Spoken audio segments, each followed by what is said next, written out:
आज क्लास में हम इन वाले सेंटेंस की स्टडी करेंगे। यह वाले बहुत ही बेसिक और बहुत ही सरल सेंटेंस है और लोगों द्वारा बोले भी जाते हैं। यदि यह क्लास पूरी देख ली तो ऐसे सेंटेंसेस आसानी से बनाना सीख जाओगे, पर क्लास पूरी देखोगे तभी इस क्लास का आपको फायदा मिलेगा। तो बिना समय गवाए वीडियो शुरू करते हैं। मुझ पर मत भड़को।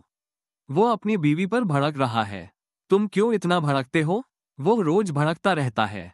इन सब वाक्य में भड़कना शब्द आया है, मतलब गुस्सा होना। तो इस शब्द के लिए इंग्लिश में गेट एंग्री का यूज होता है, जैसे मुझ पर मत भड़को।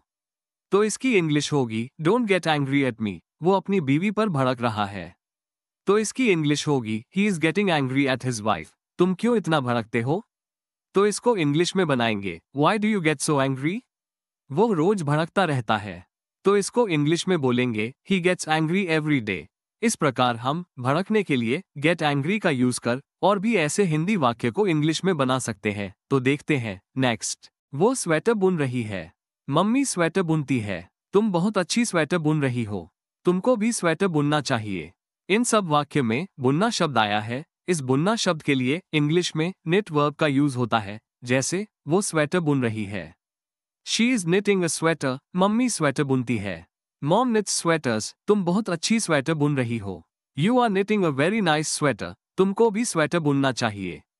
You should also knit a sweater. इस प्रकार हम निट वर्ब का यूज कर और भी ऐसे वाक्यों को इंग्लिश में बना सकते हैं। तो देखते हैं नेक्स्ट। मोहन की गलतियों पर पर्दा मत डालो। वो अपनी गलतियों पर पर्दा डालता है। वो पूनम की गलती पर पर्दा डाल रहा है। तुम हर बार उसकी गलतियों पर पर्दा डालते हो। इन सब वाक्य में गलतियों पर पर्दा डालना शब्द आया है। इस शब्द के लिए इंग्लिश में कवर अप वर्ब का यूज होता है, जैसे मोहन की गलतियों पर पर्दा मत डालो।